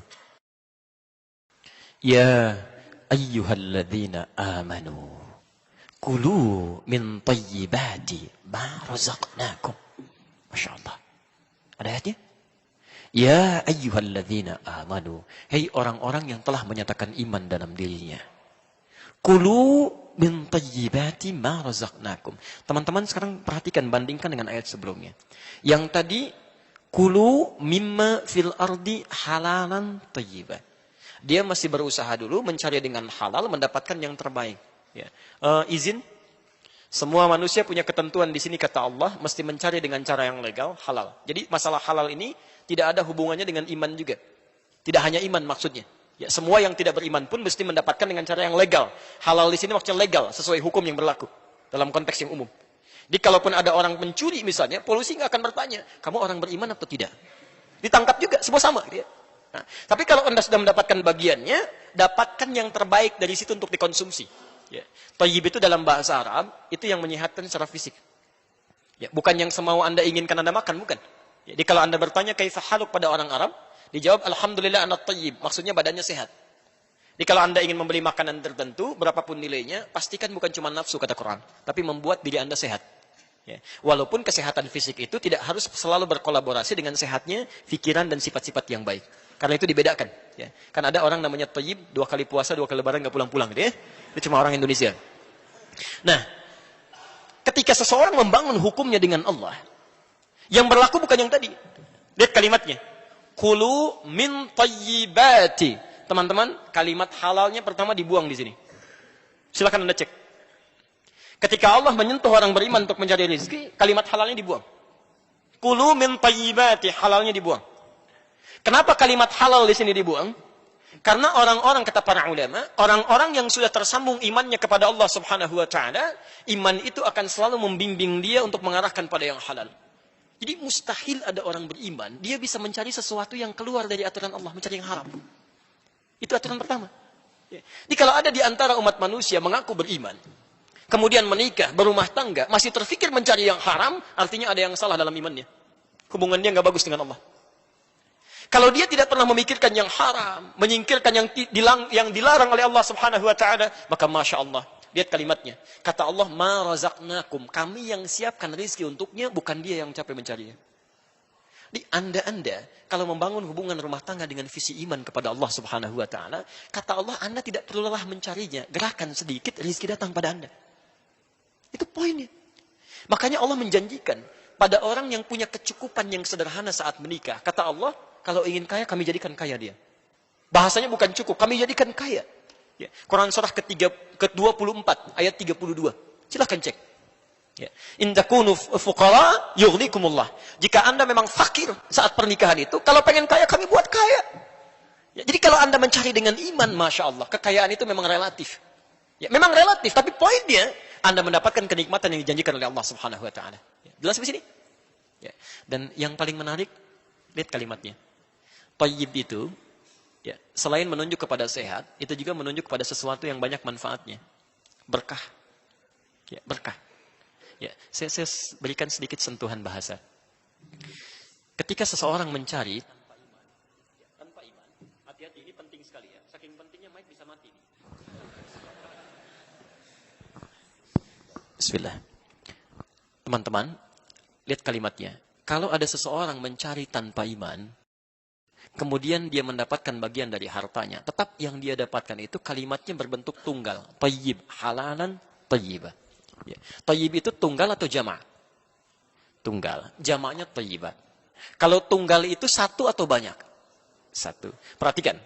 Orang-orang yang selalu mencari rizki tanpa iman, sekalipun dia muslim, tapi kurang membangun hubungan kedekatan dengan Allah, maka setiap yang dia dapatkan, sekalipun banyak, tetap akan selalu kelihatan sedikit. Nggak percaya silahkan. Anda kalau tidak pernah membangun hubungan dengan Allah, Anda kerja, berangkat gelap, pulang gelap lagi, harta dikumpulkan. Demi Allah, kalimat Qur'annya, isyaratnya, kami akan jadikan yang kelihatan banyak oleh dia itu, nampak selalu terasa sedikit. Dia kerja lagi, tapi tidak pernah merasakan dan menikmati apa yang didapatkan. Nggak ada kenikmatan. Ya. Jadi kayaknya berangkat lagi, tapi tidak ternikmati. Kelihatannya banyak, cuma sedikit. Ya, Masya Allah. Tapi ketika Anda membangun hubungan yang baik dengan Allah Subhanahu wa Ta'ala, kelihatan oleh manusia yang lain seperti sedikit, tapi Masya Allah, karena keberkahan dituangkan di situ, kalimatnya jama, min thayyibat. Sedikit ini kami turunkan berkahnya, sehingga terasa nyaman, nikmat, tenang aja gitu. Kalimatnya jama. Memang cuma dapat 500.000 per bulan, tapi setiap akan cari makan, tiba-tiba temannya datang, biar saya yang belikannya. Masya Allah. Mau beli buah dari kampung ada kiriman, nih Pak buahnya, sudah jadi, gitu kan? Sudah panen. Saya punya teman dulu, dari Bukit Tinggi. Berangkat dengan kami ke Tripoli, Libya. Bekalnya cuma $50. Selama 5 tahun di Libya, kembali lagi, uang itu utuh, Pak. Bu. Utuh, dibawa pulang $50. Tidak habis. 50 US. Dan niatnya luar biasa, gitu. Ketika berangkat ingin memuliakan keluarganya, ingin membahagiakan ibunya. Orang lain bekerja musim panas, beliau kemudian bekerja juga, tapi uangnya dikirim untuk haji ibundanya. Allah balas itu. Begitu pulang, ibunya berhaji, dimuliakan oleh Allah, menikah dengan baik, dan uang 50 US itu utuh. $50. Jadi ada orang-orang yang mendapatkan seakan-akan banyak, tapi hidupnya nestapa, capek gitu. Tapi ada orang-orang yang kelihatan seperti sedikit, tapi cukup, enak. Kan yang paling enak itu hidup yang pas, kan? Pas butuh ada gitu ya. Pas perlu datang gitu. Itu kan yang nyaman gitu. Ya. Dan banyak itu kan bukan yang kelihatan. Kalau yang kelihatan itu belum banyak. Masih kelihatan, masih kehitung. Banyak itu yang gak kehitung. Jadi ada orang-orang yang hidupnya oleh Allah dibuat gak mikir. Saking banyaknya. Kamu gak usah mikir deh. Biar gak capek ngitung. Yang seperti itu capek nanti tuh. Ya, disimpan. Begitu mau tidur lihat berangkas lagi. Berkurang sedikit balik lagi. Hitung lagi gitu kan. Ini enggak. Yang megang Allah. Jadi begitu dia butuh, kirimkan. Hidupnya enak, gak banyak pikiran. Coba pilih mana? 5 miliar dalam sebulan tidak berkah. Atau 500.000 berkah. Dan tidak ada pilihan ketiga. Dan tidak boleh maksa.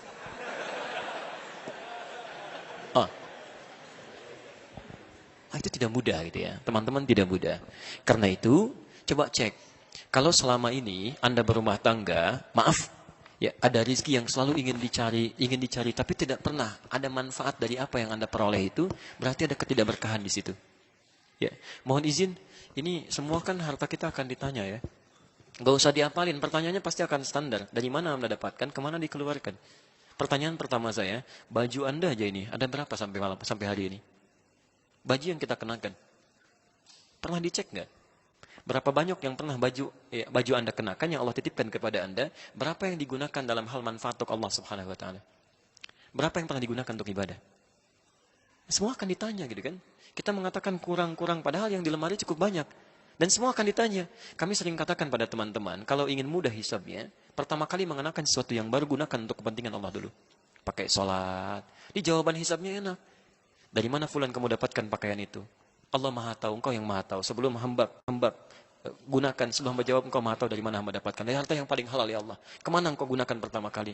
Untuk sholat menyembahmu ya Rabbal Alamin. Dan engkau tahu, Maha tahu tentang waktu dan tempatnya. Anda kalau punya baju pertama kali digunakan apa? Baju baru pertama kali digunakan untuk apa?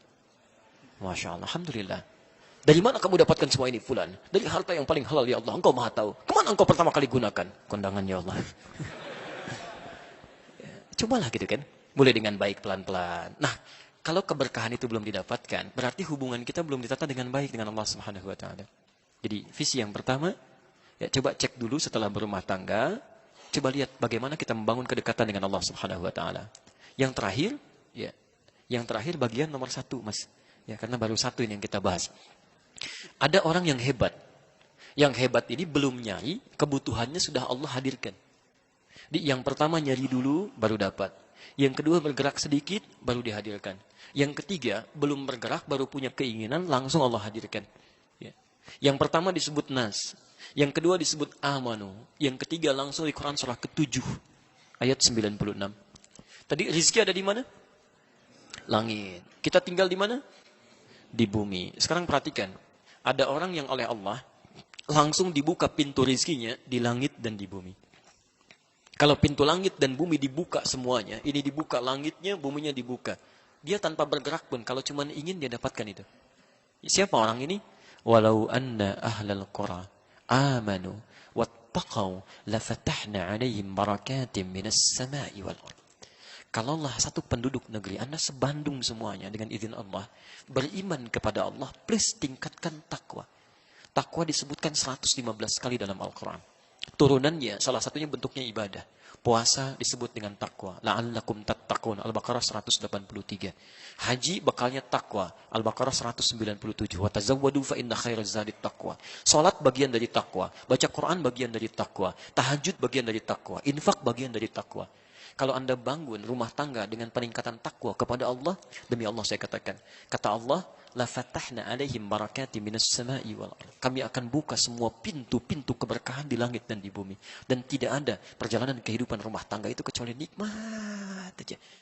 Di mana ada kegelisahan juga enak, Pak. Ya, nanti saat masuk ke fase-fase persoalan rumah tangga, itu keindahannya yang besar jadi kecil, yang kecil tidak akan membesar. Ya, saya tutup dulu sebentar, mohon izin lewat sedikit ya.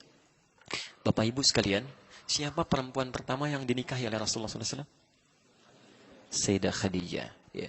Perhatikan bagaimana Rasulullah membangun hubungan keakraban dengan Sayyidah Khadijah saat menikah. Yang dibangun konsep tadi, kedekatan dengan Allah Subhanahu Wa Taala. Ya. Saya tidak ingin bicara masalah materi karena memang Sayyidah Khadijah itu paling kaya di zamannya, perempuan terkaya pada saat itu. Ya. Tapi yang paling penting, perhatikan, ketika masuk kepada aspek ujian masalah rumah tangga. Ini semua orang bisa mengalami peristiwa serupa. Lihat kalimatnya. Al-Bukhari, nomor hadis yang keempat. Bukan Bukhari ya. Harus pakai al. Ya, jadi bukan Bukhari. Karena nama aslinya bukan Bukhari, bukan Al-Bukhari. Nama aslinya Muhammad. Punya bapak namanya Ismail. Punya kakek namanya Ibrahim. Punya kakek buyut namanya Al-Mughirah. Eyang buyutnya Al-Bardisbah. Tinggal di Kecamatan Ju'fah, Kabupaten Bukhara, Provinsi Khorasan, negara Uzbekistan sekarang. Kalau ada non-Arab datang ke Arab untuk belajar, umumnya memperkenalkan dengan nama daerah. Untuk menerangkan bahwa Islam sudah sampai ke tempat saya, ini buktinya saya masuk Islam. Rumusnya tambah al di depan daerahnya, ujungnya diganti dengan i. Saya dari Bukhara, tambah al-Bukha, ujungnya i. Al-Bukhari. Saya dari Bukhara. Baik. Bisa ada namanya Cecep gitu kan. Bisa dari Gedung Sate. Itu boleh. Begitu umrah, ana Cecep al Gedung Sate i. Nah, itu sah. Ya, al depannya, kemudian ujungnya i. Di Al-Bukhari, dari 97 bab yang pernah dicantumkan di situ, ditulis 16 tahun di Masjidil Haram dan Masjid An-Nabawi. Anda buka jilid yang pertama, di bab yang pertama, hadis yang keempat, posisi paling kanan sebelah bawah, halaman ke-12. Kalau punya cetakan yang Darul Hadis, terbitan tahun 2002, warnanya merah, harganya 209.000 sekarang. Ya. Teman-teman, dikisahkan oleh Jabir bin Abdullah radhiyallahu ta'ala anhuma, saat wahyu turun, ya, wahyu turun pertama kali Iqra itu, setelah itu Nabi semakin senang ke Gua Hira. Awas ya, saya ingatkan pesan. Gua Hira itu jangan ringan diucapkan. Kalau Anda main ke sana, itu jaraknya kurang lebih sampai 6 kilo dari rumah Nabi ke Gua Hira. Saya pernah naik sampai ke atas 700 meter, turun lagi sedikit ke guanya. Itu melihat dari situ langsung ke arah rumah Nabi tinggal di sekitaran Ka'bah, itu harus melewati 5 bukit dulu. Kalau Nabi bukan orang kuat fisiknya, ya, pemuda yang kuat disebut dengan fata, jamaknya fityah. Al-fityah itu bukan cuma pemuda, tapi yang kuat. Ya, kuat akalnya, kuat fisiknya, kuat kebaikannya. Itu kalau tidak kuat fisiknya tidak mungkin ada berada di atas sana itu. Ya. Jadi satu kali setelah itu wahyu belum turun, beliau turun dari Gua Hira, turun. Qadarullah ternyata di pertengahan jalan mendengarlah suara siang-siang, Muhammad, ya Muhammad. Tengok kanan gak ada orang, kiri gak ada orang, depan belakang kosong. Begitu melihat ke atas, ini pertama kali beliau melihat malaikat Jibril dalam rupa yang sesungguhnya. Dilukiskan, saya melihat kata Rasulullah, seakan-akan makhluk seperti duduk pakai jubah putih antara langit dengan bumi. Duduk begini. Masya Allah. Namanya siapa deh? Rizki. Mas Rizki keluar dari gedung sate siang-siang. Jam 2. Ya, kosong. Begitu keluar, Rizki. Wah, nengok kanan kiri kosong, depan belakang gak ada orang, ke atas Masya Allah ada makhluk jubah putih, rambutnya panjang, Rizki. Apa responnya? Gak mudah dia, gak mudah. Maka kata Nabi, fara'ibtu minhu. Ra'ibtu itu dari kata ra'ubah, rasa takut yang melahirkan bulu kuduk ini naik. Saya khawatir, takut, kata Nabi, bulu kuduk saya naik. Lalu bergegas Nabi kemudian meninggalkan tempat itu, ya, mendatangi rumahnya. Perhatikan, membangun hubungan cinta dengan Sayyidah Khadijah dilakukan karena Allah, rahmat Allah diturunkan di situ. Begitu dibuka pintu rumah oleh Sayyidah Khadijah, dilihat wajahnya, melihat wajah istrinya saja, setengah ketakutannya hilang. Setengahnya. Begitu kata Nabi, zammiluni, tolong selimuti saya. Diraih tangannya oleh Sayyidah Khadijah. Lihat, bagaimana kemudian beliau dibimbing ke kamar tidurnya. Tidur di situ, diselimuti oleh Sayyidah Khadijah. Lalu keluarlah kata-kata yang sangat indah itu. Zawjul karim, suamiku sayang. Engkau ini orang baik. Tidak pernah punya masalah dengan orang lain. Engkau suka bantu orang, menjalin silaturahim. Yakinkan pada jiwamu saat ini, aku akan selalu bersamamu dalam suka dan duka. Aku akan selalu bersamamu, Masya Allah. Seketika kesulitannya hilang pada saat itu. Terjalin rahmat Allah. Saat itulah turun Quran surah Al-Mudaththir itu. Ayat 1 sampai ayat 7 itu. Ya ayyuhal mudaththir, kum fa'anzir, dan seterusnya. Tapi poinnya, mustahil. Masalah akan sirna seketika kalau tidak dibangun pola komunikasi yang baik yang dilakukan karena Allah Subhanahu wa taala. Dibuka pintunya, melihat wajah istrinya, setengah masalah suaminya hilang. Ya. Ibu, istri Nabi ada berapa, Bu? Ya. Masya Allah. 9 yang hidup bersama Nabi, 2 kemudian meninggal lebih dulu, dan 2 terpisah dengan Rasulullah SAW. Perhatikan, saya sering katakan sampai tadi malam, istri Nabi itu diizinkan oleh Allah menikah dengan lebih dari 4 perempuan, karena ternyata semua istri Rasulullah SAW itu mewakili semua karakter perempuan di muka bumi. Semuanya. Silahkan Anda belajar tentang sirahnya. Jadi kalau ibu pelajar ibu, ya, ibu akan lihat di antara karakter ibu itu pasti akan ada yang mirip dengan salah satu istri Nabi SAW. Sebelum menikah dengan Nabi, dari yang paling perhitungan sampai yang paling cemburuan, ada Pak. Sebelum menikah, tapi ketika menikah dengan Nabi, semua diarahkan dengan ridha Allah, dengan rahmat Allah kepada kebaikan-kebaikan. Yang cemburuannya pada dunia sekarang, bagaimana caranya kalau dia tahajud, saya bisa juga. Yang urusan perhitungannya uang belanja, sekarang setelah menikah dengan Nabi, bagaimana caranya satu kurma jadi ibadah. Demi Allah saya katakan, ibu nanti pulang dari sini, coba cek. Lihat, dari mulai Sayyidah Khadijah, Saudah binti Zam'ah, kemudian Sayyidah Aisyah, ada Maimunah, ada Ummu Habibah, ada Zainab. Ibu cek, kira-kira ibu mirip siapa? Coba ibu pulang cek. Ya. Kalau ibu ingin cek apakah ibu mirip Khadijah atau tidak, itu tidak mudah. Cek aja kalau suami pulang dari kantor, ibu bukakan pintunya, setengah masalah suami jadi hilang, ibu Khadijah. Ya. Tapi kalau lihat ibu, suaminya langsung hilang, kopernya hilang, ibu yang punya masalah itu.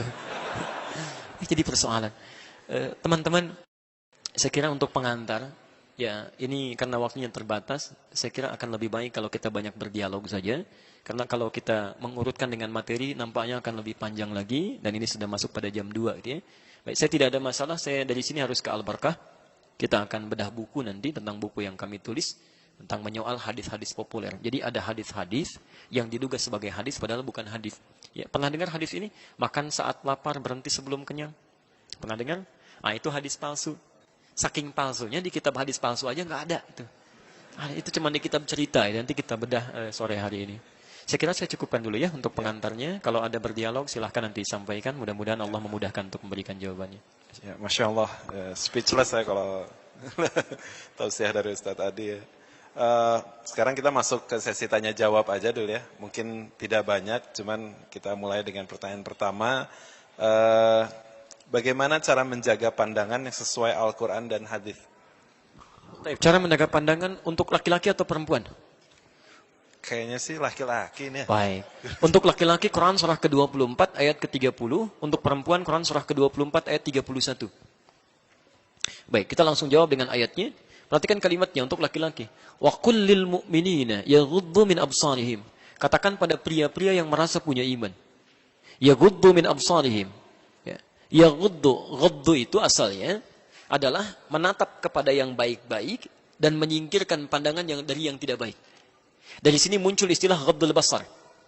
Di ghaddul basar itu bukan gak boleh lihat, ya keliru ya. Bukan gak boleh lihat. Saya pernah dulu main ke satu tempat, ya di salah satu tempat. Jadi ada teman-teman yang sedang ceramah, jamaahnya sebagian akhwat. Jadi akhwatnya melihat ke timur, ustadznya melihat ke barat. Agak nggak nyambung gitu kan? Nah, di salah satu tempat di Jogja pernah kami melihat yang lebih fatal lagi. Ada perempuan yang ingin menerapkan ghaddul basar, ayat 31-nya, wa qul lil mu'minati yaghdudna min absarihinna, itu naik sepeda di jalan raya, matanya ke bawah begini. Nah, itu agak-agak khawatir gitu kan. Nah, jadi ya, takut terjadi sesuatu ya. Jadi ghaddul basar itu bukan gak boleh melihat. Di antara adab sopan santun itu saling melihat. Tapi ketika pandangan itu yang menghadirkan syahwat atau hal yang dilarang oleh Allah, itu yang dimaksudkan palingkan. Ya. Maaf, bukan hanya sekedar bertemu fisik begini, tidak. Anda lihat televisi, ada tayangan yang dilarang oleh Allah, palingkan. Itu ghaddul basar. Anda lihat handphone, tiba-tiba masuk iklan, hal yang tidak boleh dilihat, Anda palingkan. Di semua yang tidak diperkenankan oleh Allah untuk dilihat, itu yang dipalingkan. Jadi sederhana, bagaimana cara menjaga pandangan? Kata Quran, setiap yang dilarang oleh Allah, cepat palingkan. Ya. Ali bin Abi Thalib, radhiyallahu ta'ala anhu, punya gelar khusus dari Nabi. Ya, karamahullahu wajah, diteruskan oleh para ulama. Karamahullahu wajah, semoga Allah memuliakan wajahnya. Di antara riwayatnya, ketika sedang bersama Rasulullah SAW, ada sesuatu terlintas, kemudian terlihat oleh Ali, dipalingkan oleh Rasulullah SAW. Ya Ali, ya, cukup pindahkan, yang itu kemudian bagian dari panah-panah setan. Yang terlihat oleh engkau sebagian kilatan pertama, selanjutnya adalah panah-panah setan. Ya.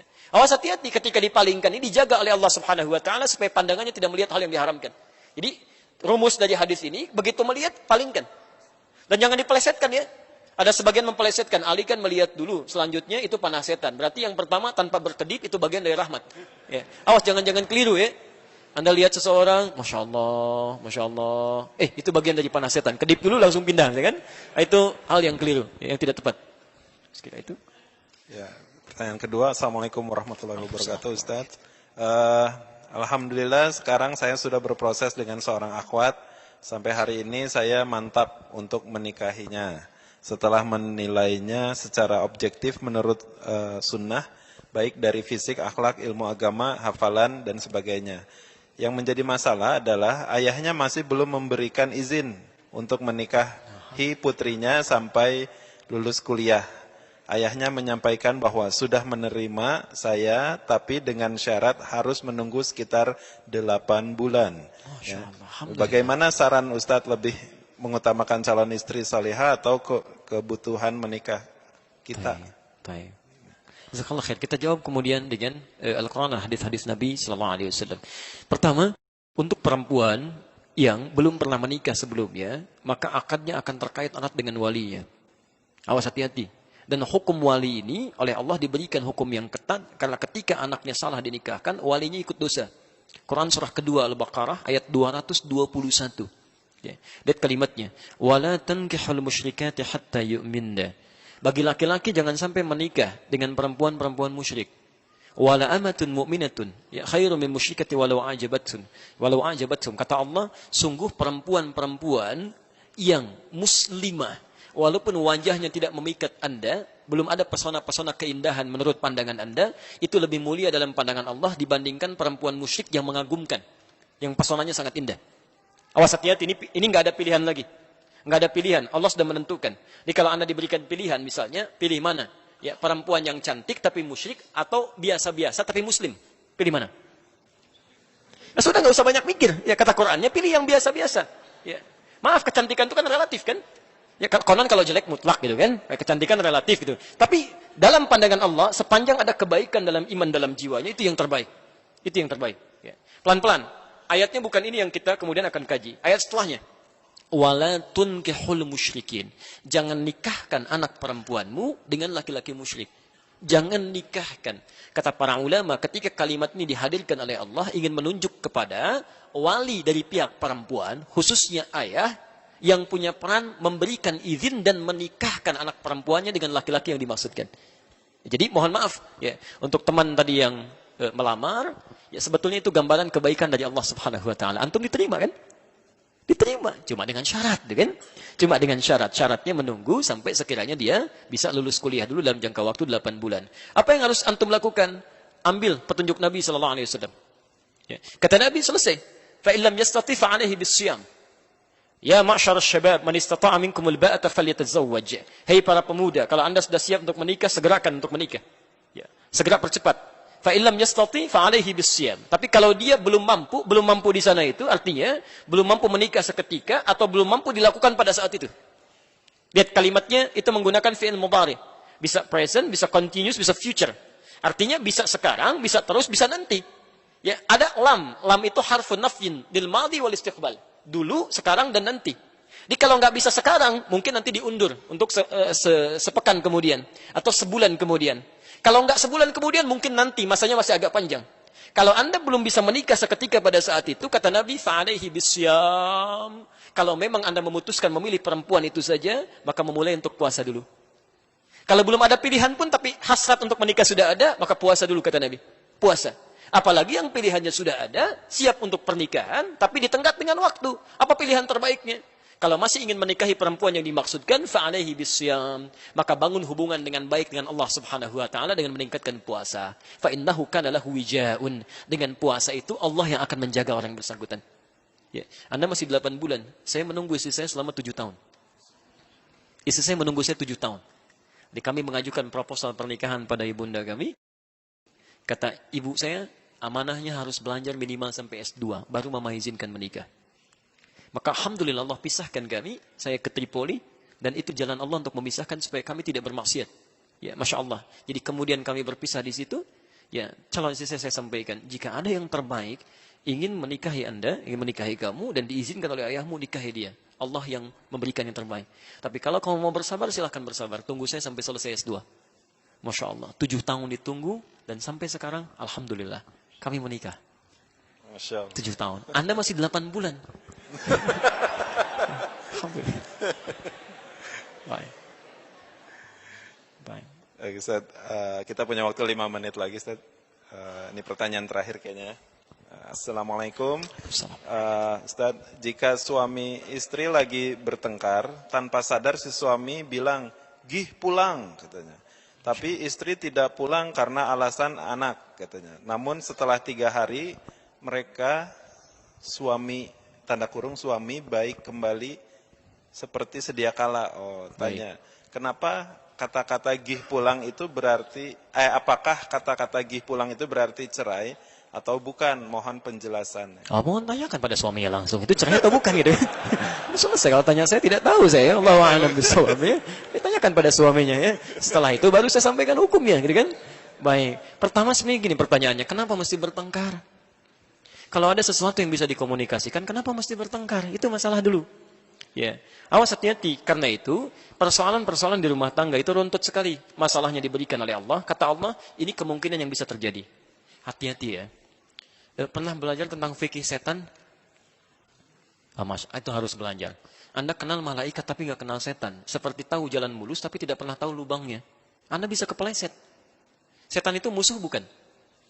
Anda tidak pernah belajar bagaimana musuh Anda bisa menggoda Anda, bagaimana bisa menghindarinya. Banyak setan Pak, Bu. Hati-hati. Misal, setan di rumah tangga, sampai ada di rumah, ada, itu namanya dasim. Dasim, perempuannya dasimah dia. Kan muslim, muslimah, mukmin, mukminah, dasim, dasimah. Teman-teman, itu saking bahayanya. Itu langsung oleh Allah, cara kerjanya ditampilkan di Quran. Ya, dia punya 3 tugas itu. Tugas pertama, di Quran surah kedua, Al-Baqarah ayat 102. Posisi paling kiri, dari atas sampai bawah. Di pertengahannya, lihat. Yufarriquna bihi bainal mar'i waz-zawji. Ada setan yang punya tugas ingin memecah belah harmonisasi rumah tangga. Anda mesti kenal itu. Hati-hati, setan ini pekerjaannya bagaimana caranya manusia bermaksiat. Kalau sebelum nikah itu pasti akan didekat-dekatkan tuh supaya maksiat, padahal akad belum. Baru kenal, sudah jalan, naik beca berdua, seakan beca milik bersama, tukang beca nggak ada gitu kan, jalan aja. Ya, gimana caranya maksiat? Tapi setelah menikah, demi Allah saya katakan, tidak ada yang paling menjengkelkan kecuali pasangan sendiri.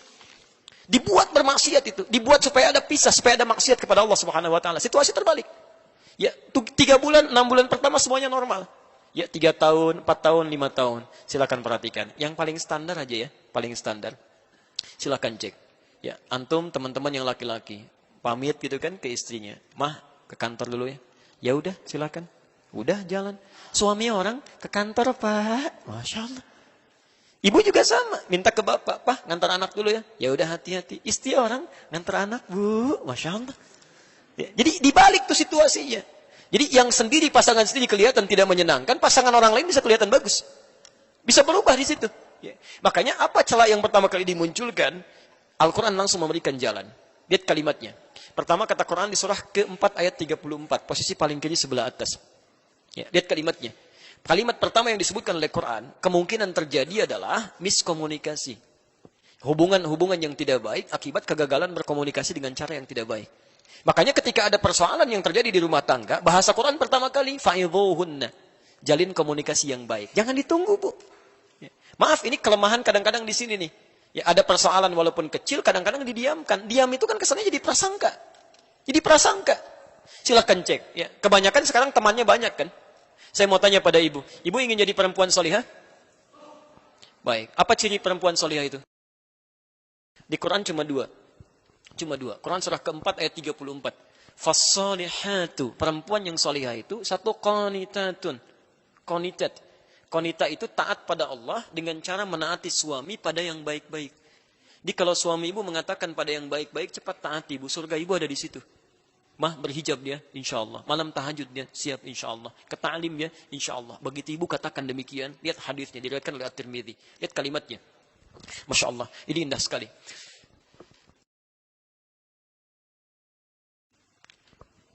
Idza shallatil mar'atu sholataha.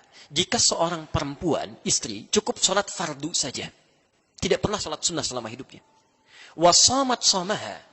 Dan puasa fardu Ramadan saja. Tidak pernah puasa sunnah selama hidupnya. Wa hafizat farjaha. Kemudian menjaga kehormatan dirinya. Tidak pernah selingkuh dalam hidupnya. Wa ata'at zawjaha. Dan menaati suaminya pada yang baik-baik saja. Qila laha yaumal qiyamati. Akan dikatakan pada perempuan seperti ini di hari kiamat. Udkhulil jannata min haitsu syi'ti. Silahkan masuk ke surga dari pintu mana saja yang engkau kehendaki. Laki-laki tidak bisa, susah.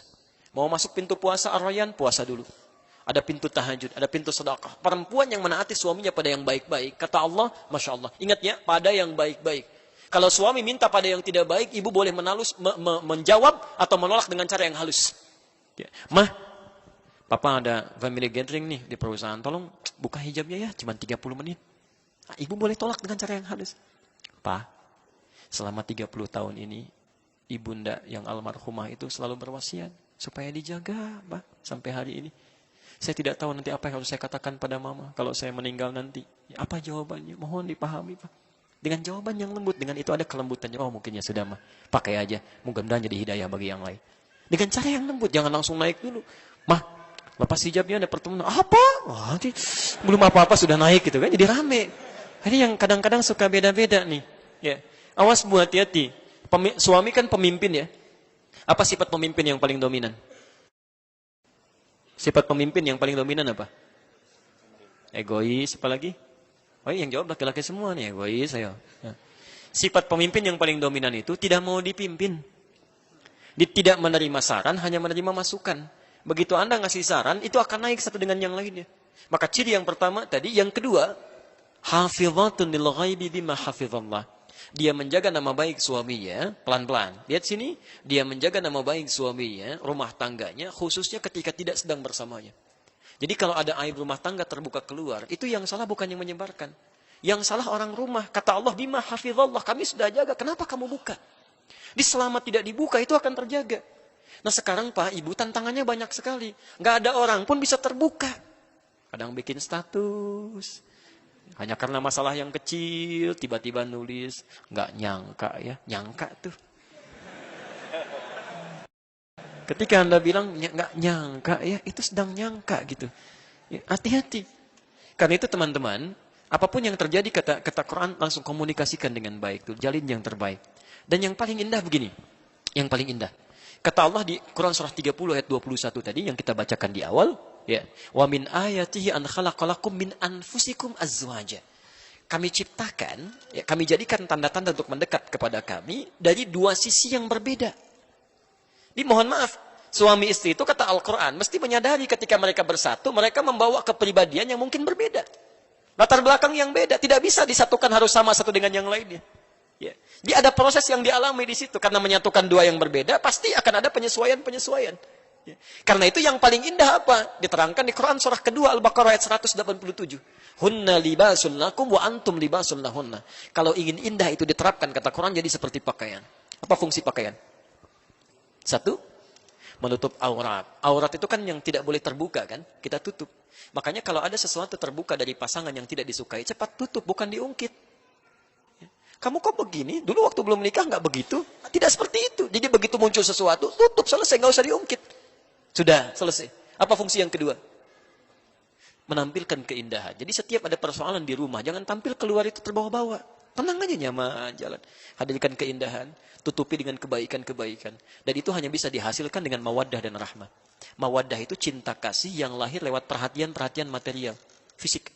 Ya, ibu kan dulu lihat suami juga begitu. Ya, seperti bapak lihat fisik ibu kan, pertama kali melihat cantiknya, anggunnya, parasnya, eloknya. Seperti ibu juga melihat gantengnya, gitu kan, masya Allah, tegapnya, kumisnya, dompetnya, sama-sama. Ya, itu mawaddah. Itu mawaddah. Nah, cinta itu jangan bertahan saat sebelum menikah. Begitu menikah, hidupkan lagi itu. Tidak salah, Pak, Bu. Ya, Bapak misalnya ada promosi jabatan, begitu pulang ke rumah, ibu yang masakin masakan kesukaannya. Bapak yang bawa bunga sedikit, Mama, gitu kan, Masya Allah, kasihkan. Memang cuma bunga satu, itu pun metik lagi hasil isinya di luar, gitu kan. Bisa kalaupun disampaikan. Tapi ada keindahan di situ. Ya. Tapi maaf, mawaddah itu satu saat akan sirna. Ya, bahkan badan yang tegap tiba-tiba jadi layu dan sebagainya. Ya, dompet yang tebal tiba-tiba jadi tipis dan sebagainya. Kalau cinta hanya ditopang lewat mawaddah saja, itu tidak akan abadi. Begitu hilang salah satu sifatnya, pindah ke lain hati. Karena itu lakukan dengan rahmah. Rahmah itu, maaf, sifat kasih yang dalam. Yang lahir dari dalam hati yang paling, dari lubuk hati yang paling dalam. Makanya perempuan disebut dengan rahim, punya rahim dalam dirinya. Rahim itu, kenapa disebut dengan rahim? Karena mampu memberikan kasih sayang pada apa yang ada di dalam dirinya, dan sanggup merasakan penderitaan dalam memberikan kasih sayang itu. Miring kanan susah, kiri berat, ya. Kemudian tertelungkup gak bisa, dijaga supaya yang di dalam itu merasa nyaman. Makanya kata para ulama akhlak, kenapa bayi ketika dilahirkan menangis? Salah satu tinjauan akhlaknya adalah, ya tasawuf ya, kata para ulama, karena dia takut tidak mendapatkan kasih sayang seperti dalam rahim ibundanya. Saking nyamannya di dalamnya. Makanya diberikan rahmah, perhatikan, berikan kasih sayang yang dalam. Maaf, saya akhiri. Ibu misalnya masakan kesukaan. Ya, atur menunya 8 jam, begitu jadi diberikan pada suami. Anda jalan, Pak, di tengah jalan ada orang minta-minta, Pak, 3 hari belum makan, Pak, 3 hari fisiknya sudah lemah. Anda berikan tidak makanannya? Bisa dibagi, tapi rahmah tidak. Begitu ibu titipkan nilai cinta di dalamnya, Masya Allah. Begitu jalan, Pak, di SMS. Hati-hati di jalan ya. Mudah-mudahan ridha Allah selalu menaungi langkah kaki Papa. Ingat, kami di rumah selalu bersamamu dalam cinta, dalam suka, dalam duka, dan dalam rahmat dan doa kepada Allah Subhanahu wa taala. Semoga Papa sehat pulang sampai kembali ya. Wah, itu menjaga betul, Bu. Sampai pulang lagi. Begitu melihat di kantor ada godaan-godaan, belum tentu kamu seperti istri saya. Kalau masuk angin bisa dikerokin ya, ada doa-doa macam-macam. Itu semuanya hadir. Itu rahmat. Saya tutup. Kami punya kawan dulu menyampaikan informasi. Ada kisah satu keluarga, itu luar biasa saleh. Ini bukan ngarang, ini asli. Tinggalnya di Karawang. Di suaminya soleh, istrinya soleha, punya anak 2 pada saat itu.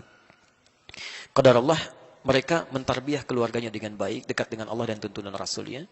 Satu kali, suaminya pulang, ya, dalam keadaan lapar, capek, lelah. Begitu pulang, istrinya masih dalam keadaan masak, gitu kan. Ditinggal sebentar, dijemput di ruangan depan. Setelah dicium tangannya, kata suaminya, "Ma, tolong buatkan untuk pengganjal dulu." Masya Allah. Maka istrinya langsung ke dapur, buatkan mie, Bu. Buatkan mie. Suaminya duduk. Allahu Akbar. Ketika mulai dibuatkan mie itu, teman-teman sekalian, dibuat. Tanpa sadar karena sibuk pikiran kemana-mana, garam yang untuk sayur itu ketuangkan ke mie. Garam 1 sendok begini, dituangkan ke mie, diputar begini. Sudah selesai. Perasaan bahagia, ingin memberikan sesuatu pada suaminya, kemudian dihadirkan. "Pak, silakan nikmati dulu," gitu kan. Masya Allah. Antum dalam keadaan capek, lapar, diberikan mie plus 1 sendok garam. Baik, suapan pertama kalau Anda dalam posisi suami yang dimaksudkan, apa yang disampaikan kira-kira? Perhatikan. Rahmah ketika ditampilkan, tarbiyah ini hadir dalam kehidupan rumah tangga. Salah satu rumus di Quran tentang rahmat ini ada di Quran surah ke-91 ayat 7 sampai dengan 10. Rumus gampangnya begini, rumus gampangnya. Dalam diri kita ini ada 2 kecenderungan, sifat baik, sifat buruk. Sifat baik disebut takwa, sifat buruk disebut fujur. Selalu ada lawan. Ya, sabar, lawannya marah. Jujur, lawannya bohong. Tawadhu, lawannya sombong. Rumusnya di Quran, kalau Anda ingin bahagia, ketika mendapatkan sifat-sifat yang jelek, sifat jelek ini diciptakan bukan untuk membuat kita jelek, tapi untuk melatih yang baik-baik supaya muncul. Rumus cepatnya, cepat cari lawannya. Cari lawannya. Misal, saat suami dititipkan marah oleh Allah, dititipkan, kemudian marah kepada ibu. Sifat marah ini dititipkan kepada suami, bukan ingin menjadikan suami pemarah, Bu. Tapi ingin melatih kesabaran dari ibu supaya muncul. Jadi begitu ibu mendapatkan suami marah, itu tandanya kesabaran ibu sedang dilatih. Ini berbahagialah kalau suami sedang marah-marah. Ya. Ada latihan di situ. Sama, Pak. Jadi begitu ibu bapak melihat misalnya istri cemberut, cepat cari lawannya. Cemberut apa lawannya? Senyum. Jadi begitu lihat istrinya cemberut, itu artinya senyum Anda diminta oleh Allah. Ma, kayaknya kenal. Itu selesai. Jangan kebalik. Itu senyum Anda nanya. Kenapa kamu begitu? Emang kenapa? Hah? Maka nyambung gitu kan. Nah, sekarang laki-laki ini, suami ini Masya Allah, diberikan mie dengan garam 1 sendok yang sudah terasa. Garam apa rasanya? Apa lawan dari asin? Perhatikan, maka lahirlah kalimat-kalimat yang manis di lisannya. Ini nyata. Ma, ya Pak, sini sayang. Masya Allah. Sayang, anak 2. Oke? Datang, begitu sudah datang, belum selesai. Kata suaminya, lama rasanya kita tidak makan berdua. Sini suami. Betul Pak. Sampingin, dibukakan. Ibu bagaimana perasaan seorang suami menawarkan, lama rasanya nggak makan berdua. Bagaimana tuh perasaan jiwanya? Masya Allah. Begitu selesai, belum sampai situ, dahsyat kalimat ketiga. Sini papa suapin. Ketiga ini nyata loh. Begitu disuapi, sadar istrinya ada yang salah. Di sini terjadi rahmat Allah Subhanahu wa taala, Masya Allah. Begitu mengaku salah, bukan ketawa, tapi langsung terjatuh menangis. Beliau dicium kaki suaminya. Maafkan saya Pak, saya tidak sengaja. Suaminya merespon lagi, jangan begitu. Bapak kan cuma bilang lama rasanya kita nggak makan berdua katanya. Ya. Dia angkat istrinya, Masya Allah. Apa yang terjadi di situ? Karena masalah garam asin, tiba-tiba banyak yang manis yang muncul. Laparnya hilang, cintanya bersemi, masak bersama di dapur. Jadi masalah kecil itu kalau semua tarbiyahnya bagus, terjalin hubungan dengan Allah, gampang gitu. Ya, memang gampang mengatakannya, tapi prakteknya juga tidak mudah gitu kan. Baik, Ustadz juga sama begitu, sama aja gitu kan. Makanya jarang ada Ustadz ceramah bawa istrinya gitu. Baik ya, tapi insya Allah istri kami menonton ya. Baik, teman-teman saya kira itu ya yang bisa kami sampaikan. Tidak ada pertanyaan lagi? Sudah Baik. cukup. Ya. Kalau sudah dirasakan, maaf saya tanyakan, jelas uraiannya? Jelas ya, paham? Baik, kalau sudah jelas dan dipahami, saya bacakan ketentuan Qur'annya di surah Al-Maidah ayat 100 sampai 101 itu. Ya ayyuhalladzina amanu la tas'alu an asya'a in tubdalakum tasukkum. Hei orang-orang yang masih merasa punya iman dalam jiwanya, jika persoalan sudah jelas disampaikan, dipahami, maka jangan banyak dipertanyakan lagi. Khawatir banyaknya pertanyaan itu menjadikan yang sudah jelas menjadi semakin tidak jelas nantinya. Oke, jelas uraiannya? Ada pertanyaan? Tidak ya, cukup ya? Baik. Teman-teman sekalian, itu yang bisa kami sampaikan. Terima kasih atas segala perhatiannya. Kita insya Allah berjumpa dalam kesempatan yang lain. Bila ada benar itu dari Allah dan Rasulnya. Kalau ada kekurangan atau kesalahan dari kami, itu mutlak kesalahan saya. Mohon dimaafkan. Dan semoga Allah Subhanahu Wa Taala bisa membimbing kita semua dalam kebaikan. Subhanakallahumma bihamdika asyhadu an la ilaha illa anta astaghfiruka wa atubu ilaik. Wa akhiru da'wana alhamdulillahi rabbil alamin. Wal 'afu minkum. Assalamualaikum warahmatullahi wabarakatuh. Waalaikumsalam warahmatullahi wabarakatuh.